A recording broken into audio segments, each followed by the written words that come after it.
दोस्तों, दाऊद इब्राहिम की D company Mumbai के अंदर साल 2002 में आखिरी बार किसी अपराध को अंजाम दिया था जब उसके एक शूटर ने गोली चलाई थी। लेकिन फिर उसके बाद से यह सिलसिला थमसा गया था।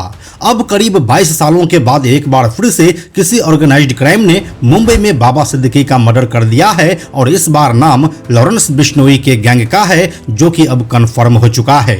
तो अब बड़ा सवाल ये है कि क्या मुंबई में अंडरवर्ल्ड का दौर लौट आया है और क्या अब इसका नया सरताज लॉरेंस बिश्नोई है? क्या हो अगर वापस से मुंबई में अंडरवर्ल्ड की शुरुआत हो जाए और यह शहर फिर से 30 साल पीछे हो जाए? लॉरेंस बिश्नोई आगे के लिए क्या प्लान तैयार कर रहा है और क्या अब दाऊद में वो दम बाकी है जो वह लॉरेंस बिश्नोई का काउंटर कर सके? आइए आपको बताते हैं पूरी कहानी आज के इस वीडियो में। हेलो एंड नमस्कार, मेरा नाम है प्रशांत और आप देख रहे हैं बेजोड़जोरा.com का यूट्यूब चैनल। दोस्तों, आपको याद तो होगा ही इसी साल जब 13 अप्रैल को सलमान खान के मुंबई स्थित घर गैलेक्सी अपार्टमेंट के बाहर फायरिंग की घटना हुई थी। तब महाराष्ट्र के सीएम एकनाथ शिंदे ने कहा था कि ये मुंबई है, यहाँ अब कोई गैंग वॉर नहीं है, पूरा अंडरवर्ल्ड खत्म हो चुका है, ये बिश्नोई कोई भी हो हम उसे खत्म कर देंगे। ये महाराष्ट्र है और यहाँ पर हम किसी की दादागिरी नहीं चलने देंगे। हमने सलमान खान को कहा है कि चिंता करने की जरूरत नहीं है, सरकार आपके साथ है, हम ऐसी गैंग को मिट्टी में मिला देंगे। ये पूरा अंडरवर्ल्ड खत्म हो चुका है और ये बिश्नोई को कोई भी खत्म कर देंगे हम लोग। बिल्कुल ऐसी कोई भी जो हिम्मत नहीं करे ऐसी कार्रवाई पुलिस करेगी। ये मुंबई पुलिस है, ये महाराष्ट्र है, या किसी की दादागिरी हम चलने नहीं देंगे और किसी भी नागरिक को कोई भी तकलीफ देने का काम करेगा। ये सलमान तो एक हमारा बहुत बड़ा फिल्म इंडस्ट्री में बहुत ही पॉपुलर फेस है और उसके परिवार की जिम्मेदारी भी हमारी है, सरकार की है, और यह ऐसी कोई गैंग वांग यहाँ पर चलेगी नहीं। और अब इसी बयान के ठीक 6 महीने बाद मुंबई में बाबा सिद्दीकी का मर्डर कर दिया जाता है। इसके बाद एकनाथ शिंदे का बयान होता है कि बाबा सिद्दीकी की हत्या बहुत ही दुर्भाग्यपूर्ण है। जिन्होंने मुंबई में आकर कानून व्यवस्था बिगाड़ने का काम किया है उन्हें बिल्कुल बख्शा नहीं जाएगा। बिश्नोई गैंग हो या अंडरवर्ल्ड की कोई भी गैंग, हम किसी को भी नहीं छोड़ेंगे। हम कड़ी कार्रवाई करेंगे और कड़ी से कड़ी सजा भी देंगे। अब क्या इन दोनों घटनाओं को एक दूसरे से जोड़कर देखा जा सकता है? क्या लॉरेंस बिश्नोई ने महाराष्ट्र के सीएम एकनाथ शिंदे के चैलेंज को एक्सेप्ट कर लिया है? क्या लॉरेंस बिश्नोई वापस से मुंबई में अंडरवर्ल्ड को खड़ा कर रहा है? आइए आपको वीडियो में आगे बताते हैं।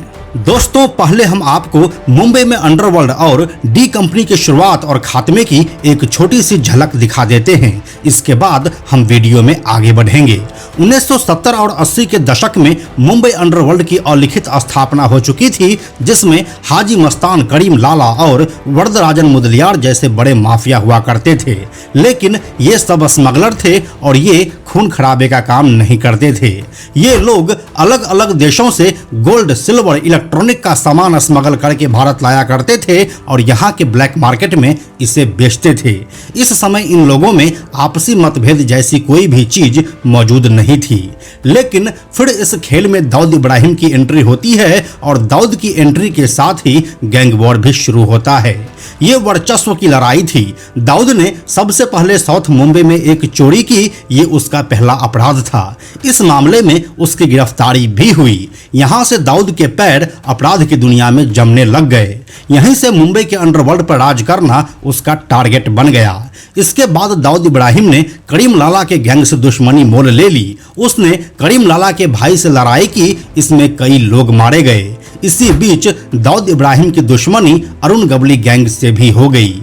दाऊद इब्राहिम ने अरुण गवली के बड़े भाई पापा गवली की हत्या करवा दी, जिसके बदले में अरुण गवली ने दाऊद इब्राहिम की बहन हसीना पारकर के पति इब्राहिम इस्माइल पारकर का मर्डर करवा दिया।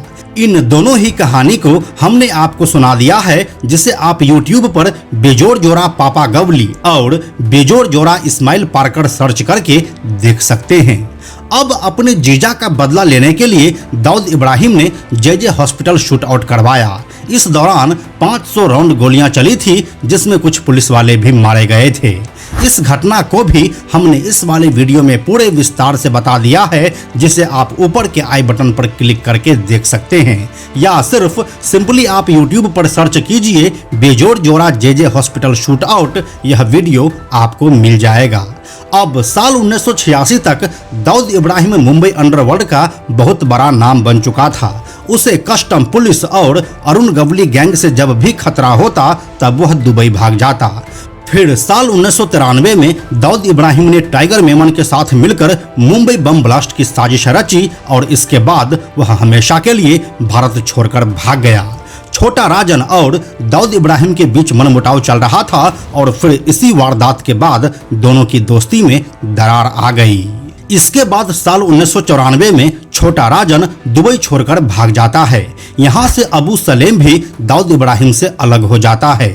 अरुण गवली भी अब पूरी तरह से एक्टिव हो चुका था।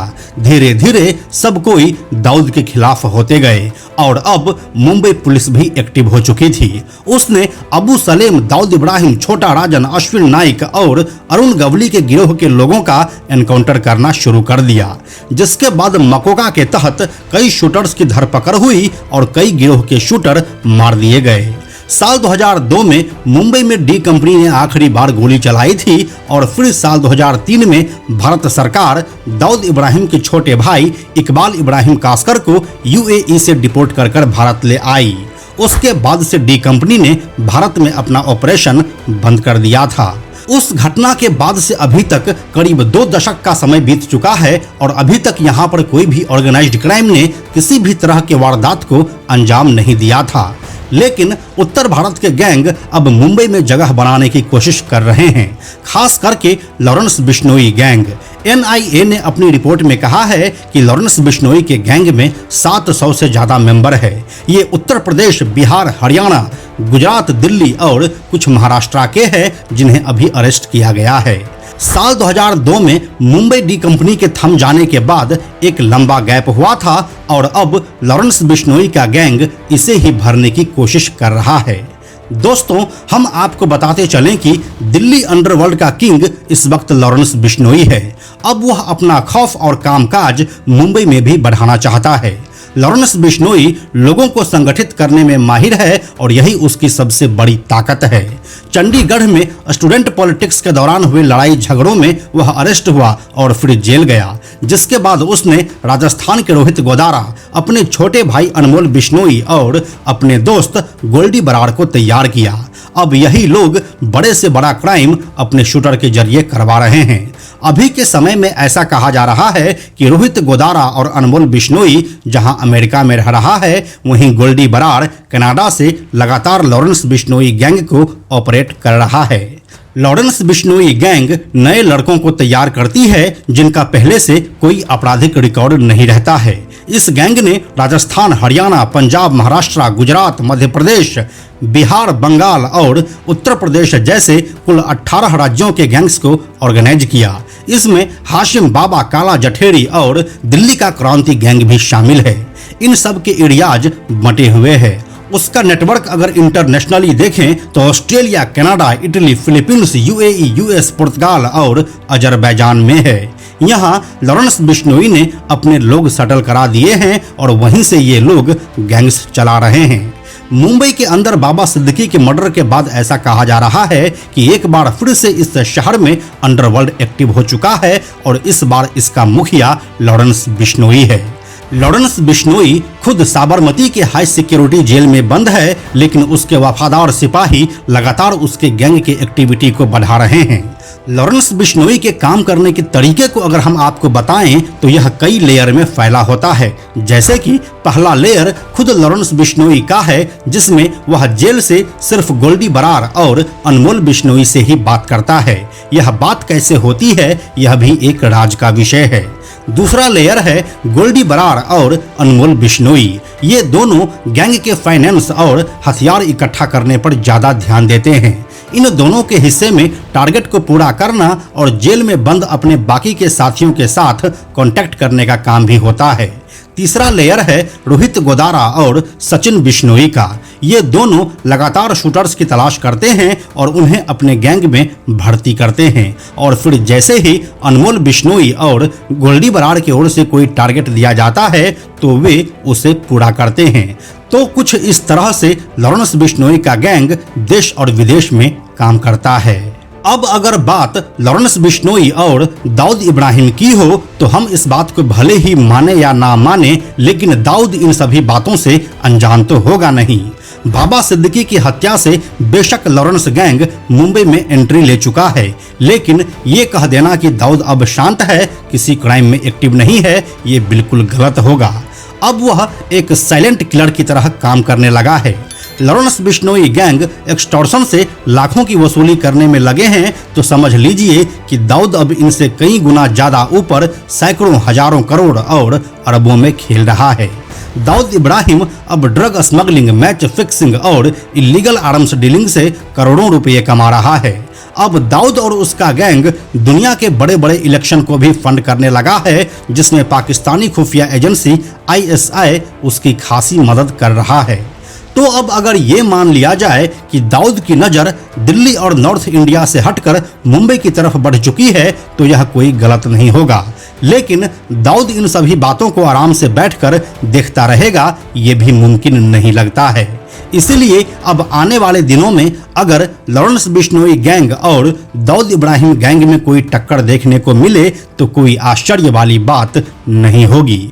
बाकी इस पूरे मामले को आप कैसे देखते हैं हमें कमेंट में लिखकर जरूर बताइए। हम जल्दी मिलते हैं आपसे एक नए कहानी के साथ में हम आपको यह भी बताते चलें कि आप में से 97% ऐसे लोग हैं जो हमारे वीडियोस को देखते तो हैं लेकिन हमारे चैनल को सब्सक्राइब नहीं करते हैं। ऐसे लोगों से हमारी हाथ जोड़कर विनती है कि अगर आपको हमारे वीडियोस पसंद आ रहे हैं तो आप बेजोड़ जोड़ा के इस चैनल को सब्सक्राइब जरूर कर लीजिए। साथ ही बेजोड़ जोड़ा नाम से हमारा एक एक्स अकाउंट है, यानी कि ट्विटर अकाउंट है, आप उसे भी फॉलो जरूर कीजिए। यह वीडियो अगर आपको पसंद आया तो इसे लाइक और शेयर जरूर करें। आने वाले वीडियोस के लिए बेजोड़ जोड़ा को सब्सक्राइब करके बेल आइकन को टच करना ना भूलें। Thank you so much.